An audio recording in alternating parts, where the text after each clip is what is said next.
8차 최고위원회 회의를 속개하겠습니다. 네, 먼저 이재명 당대표의 모두 발언이 있겠습니다.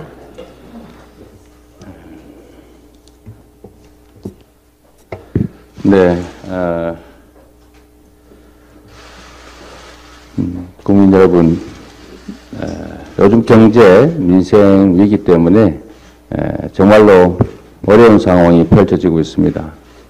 그런데 국민의 삶을 책임져야 될 정치가 민생을 챙기기보다는 정쟁에 빠져들고 있다는 그런 지적들을 아프게 받아들입니다.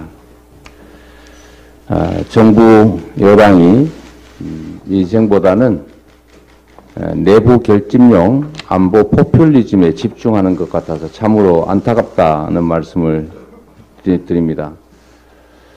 안보는 국민의 생명과 안전을 지키는 가장 중요한 국가의 작용인데 안타깝게도 국민의 삶과 안전을 위태롭게 하는 방향으로 잘못 작동되고 있다.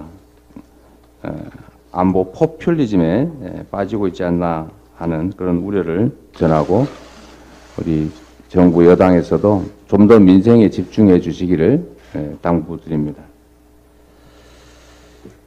말씀드린 것처럼 민생 경제가 혹독한 시련에 직면하고 있습니다. 올해 무역 수지 적자가 대한민국 역사상 최대인 500억 달러에 육박할 전망이라고 합니다. 외환위기 직전이었던 1996년에 206억 달러 적자였는데 그것보다 2배를 뛰어넘는 수치입니다. 우리 경제의 버팀목인 수출이 심각한 위기를 맞고 있습니다. 가파른 기준금리 인상에 따른 고통도 갈수록 가중되고 있습니다. 약 4,400조 원에 달하는 가계부채 그리고 기업부채 상황이 매우 심각해져 가고 있습니다.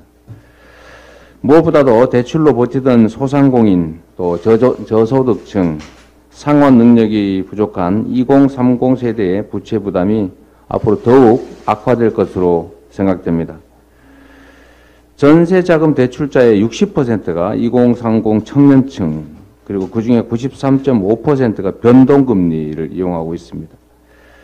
주택가격의 급격한 하락에 따른 깡통전세 그리고 고금리 부담으로 우리 청년들의 고통이 이중으로 늘어나고 있습니다.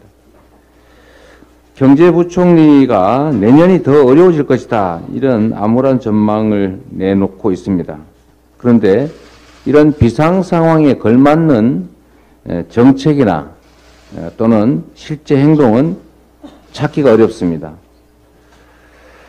정부 예산 또한 그렇습니다. 경제를 지키는 방파제 역할을 해줘야 되고 서민을 지원하는 방향으로 가야 되는데 오히려 서민 지원 예산을 대폭 삭감하고 초부자들, 슈퍼리치, 초대기업에 대한 세금을 깎아주겠다고 하는 완전히 거꾸로 가는 정책을 취하고 있습니다. 위기를 정말로 위기로 인식하고 있는지 되묻고 싶습니다.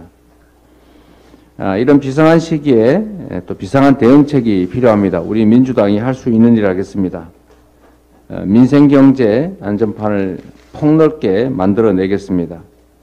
특히 이제 가계부채 3법 그리고 납품단가 연동제 같은 시급한 입법과제를 조속하게 해결해 가도록 하겠습니다. 지역화폐, 또 어르신 일자리, 청년, 자영업자 지원 예산 같은 민생 예산도 반드시 확보하겠다는 말씀드립니다. 참 이런 지적 안 하고 싶은데요. 대한민국이 UN 인권이사회 이사국에서 2006년 이래 처음으로 탈락했습니다.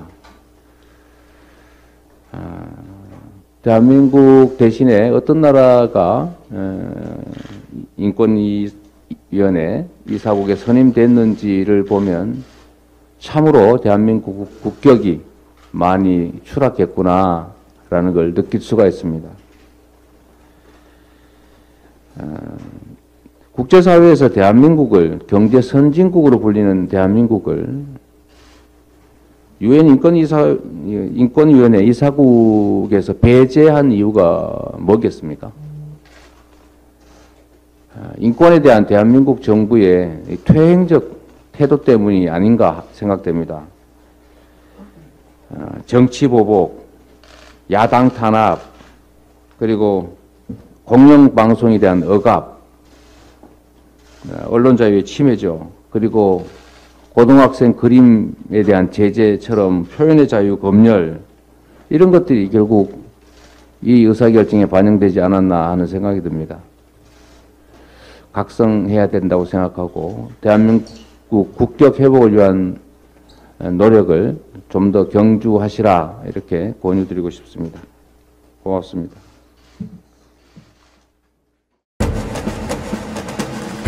조심 백은종, 그 투쟁의 기록 개벽이 출간되었습니다. 윤석열의 등장을 예언한 채 개벽!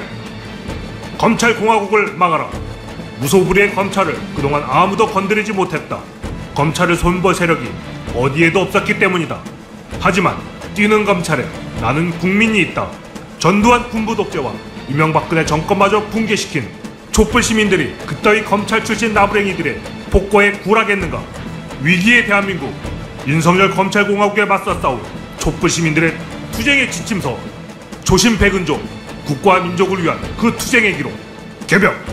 여러분의 지지와 성원을 기다립니다. 감사합니다.